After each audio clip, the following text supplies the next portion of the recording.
اس پہ ملامت اور نفرین کا سامنا کرنا پڑتا ہے، تو سیکھنے والے سیکھ لیتے ہیں، نہ سیکھنے والے جو ہے وہ روشنیوں کے حصار میں بھی اندھیروں میں رہتے ہیں، اور سیکھنے والے ظلمتوں سے بھی سراغ زندگی تلاش کر لیتے ہیں۔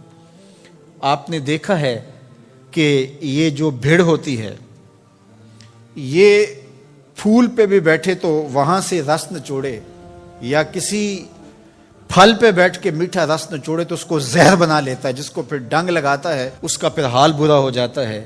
اور شہد کی مکھی کو آپ نے دیکھا ہو کہ کڑوا رس چوسے اس کو بھی شہد بنا لیتی ہے۔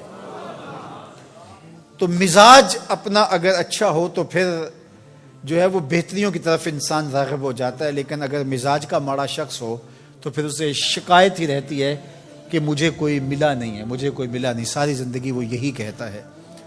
جبکہ ایسا نہیں ہے، اللہ تعالیٰ جل شانہ نے اس کائنات کو خیر سے محروم نہیں رکھا ہے۔ سینوں سے قرآن نکال لیا جائے گا، حافظ صبح اٹھیں گے تو انہیں ایک حرف بھی یاد نہیں ہوگا، حتیٰ کہ جو مصاحف کے اندر، کتابوں کے اندر قرآن مجید چھپا ہوا ہے، صبح کھولیں گے تو کسی ورقے پہ کوئی لفظ نہیں ملے گا، کوئی حرف نہیں ملے گا۔ کعبہ اٹھا لیا جائے گا، زلزلے ہوں گے،